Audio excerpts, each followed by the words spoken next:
नमस्कार, स्वागत है आपका Field Study Mantra YouTube channel पर। तो साथ ही UP triple S C PET exam जो 15 और 16 अक्टूबर को हुआ था उसकी ऑफिशियल आंसर की आयोग के द्वारा जारी कर दी गई है। अब देखो, उस आंसर की में कुछ प्रश्नों में गलतियां हैं, लेकिन इस बार आंसर की में गलतियां बहुत कम की गई हैं, ये मान के चलनी पड़ेगी आपको बात। और अगर किसी शिफ्ट में गलती है तो उसका ऑब्जेक्शन कैसे करना है, कैसे ऑब्जेक्शन रेज करना है, उसके लिए आपको लिए ऑथेंटिक प्रूफ चाहिए। मैं आपको इसमें ऑथेंटिक प्रूफ बताऊंगा। दूसरा, ऑब्जेक्शन सभी को करना है तभी कॉमन अंक मिलेगा, या किसी कोई अगर एक व्यक्ति कर देगा तब भी। देखो, हमेशा ध्यान रखना, ऑब्जेक्शन अगर आयोग के पास ज़्यादा जाते हैं तभी उस प्रश्न को कंसीडर किया जाता है कि ये प्रश्न कहीं गलत तो नहीं है। अगर एक दो व्यक्ति ने ऑब्जेक्शन किया तो वो प्रश्न को कंसीडर किया ही नहीं जाएगा। बात समझ में आ रही है आपको? हाँ, लेकिन ये बात सत्य है कि कोई एक व्यक्ति की भी अगर ऑब्जेक्शन करता है तो आप कॉमन अंक सबको मिलेंगे, जो प्रश्न बदला जाएगा तो। ठीक है, तो कितनी प्रश्नों में मतलब कौन कौन सी शिफ्ट में कौन कौन सा प्रश्न गलत है, इसी के बारे में आप चर्चा करेंगे। देखते हैं प्रश्न। देखो साथियों, जैसे कि पहली शिफ्ट हुई थी 15 तारीख की, उसमें अभी तक कोई प्रश्न गलत नहीं है। अगर आपके अकॉर्डिंग कोई प्रश्न गलत हो तो कमेंट बॉक्स में अवश्य लिखें, डालें कि ये प्रश्न आपका गलत है। ठीक है, लेकिन मेरे को अभी कोई प्रश्न गलत नहीं मिला है। तो देखिए, द्वितीय पाली जो प्रथम मतलब 15 तारीख की द्वितीय पारी थी, मतलब सेकंड शिफ्ट थी, उसमें कौन कौन से प्रश्न गलत है उन पर चर्चा करते हैं।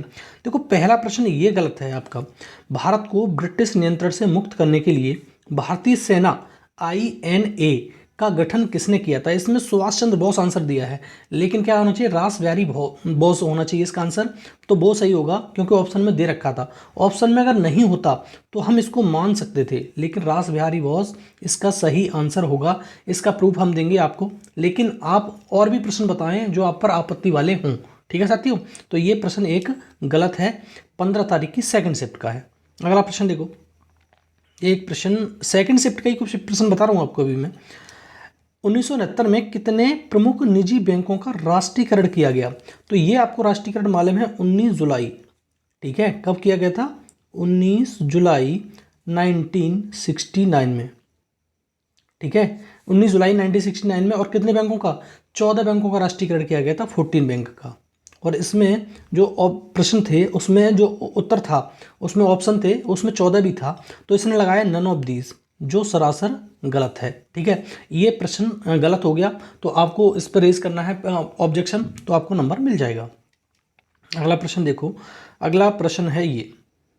देखो, एक प्रश्न ये था तुम्हारा, यदि वर्ष के दौरान खेलों पर खर्च की गई राशि 1.8 करोड़ थी तो शिक्षा और अनुसंधान, ये DI का क्वेश्चन है। अगर तुम मैथ में देखोगे तो 95 क्वेश्चन है, और ये प्रश्न इसका गलत है, इस पे कॉमन अंक मिलेगा। ठीक है, तो ये प्रश्न गलत है। ये 3 प्रश्न थे कौन सी शिफ्ट में? सेकंड शिफ्ट 15 वाली में। अगला प्रश्न देखो, अगली शिफ्ट देखते हैं। अगला देखो, 16 तारीख की प्रथम शिफ्ट जो फर्स्ट पाली थी, उसमें कौन कौन से प्रश्नों पे ऑब्जेक्शन रेज करना है वो समझो। पहला प्रश्न ये गलत हो गया, एकदम से गलत दिया है। वॉलीबॉल निम्नलिखित में से किस देश का राष्ट्रीय खेल है? अगर देखो ऑप्शन में नेपाल ना होता तो आपको ये इनमें से कोई नहीं सही होता, लेकिन इसमें नेपाल था। आपको मालूम है, जब जो ऑप्शन थे उसमें नेपाल था, तो नेपाल होना चाहिए कि न कि इनमें से कोई नहीं।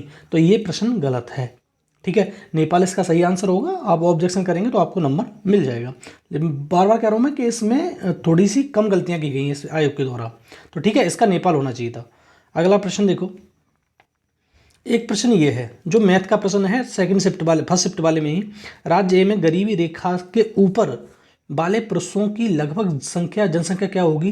राज्य ए के गरीबी रेखा से ऊपर होने वाले 1.8, तो इसका 3.55 आया है, इसमें से नहीं आएगा ये। ठीक है, इसमें क्या होना चाहिए? इनमें से कोई नहीं, नन ऑफ दीज। तो ये भी प्रश्न गलत है। ठीक है, अगर ऊपर नहीं अगर नीचे होता तो सही होता। ठीक है साथियों, तो ये गलत है प्रश्न, इस पे आप ऑब्जेक्शन करेंगे तो ये प्रश्न का आंसर मिलेगा, नंबर मिलेंगे आपको।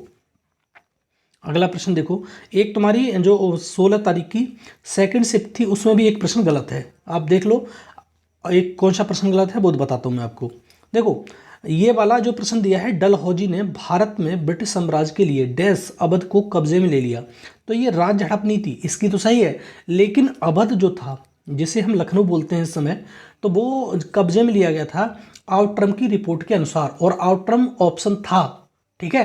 जो ऑप्शन थे उसमें आउटरम ऑप्शन था, इसलिए आउटरम होगा, ना कि राज हड़प नीति। इस प्रश्न पे भी आपको ऑब्जेक्शन करना है, इसके प्रूफ हम देंगे। ठीक है साथियों, अब जो प्रश्न और आपके मन में हो, जो भी विचार हो कि इस प्रश्न पे आपका और ऑब्जेक्शन होना चाहिए, ये प्रश्न गलत है, तो उसको आप कमेंट बॉक्स में अवश्य लिखें, उसको कंसिडर करेंगे, देखेंगे कि ये वाकई में होने लायक है कि नहीं। अभी देखो ऑब्जेक्शन की अभी कोई लिंक आया नहीं है, तो ऑब्जेक्शन का जब लिंक आएगा तब आपको एक्टिव होगा, तब आपको मतलब अभी क्वेश्चनों को देख रहे हैं कि कौन कौन से प्रश्न गलत हैं। तो आपके अनुसार भी अगर किसी प्रश्न पे आपको डाउट लग रहा हो तो कमेंट बॉक्स में लिखें कि इस प्रश्न पे डाउट लग रहा है, तो सारे प्रश्न एक बार में करके फिर प्रूफ ढूंढ के आपको मैं दूंगा। ठीक है साथियों, धन्यवाद।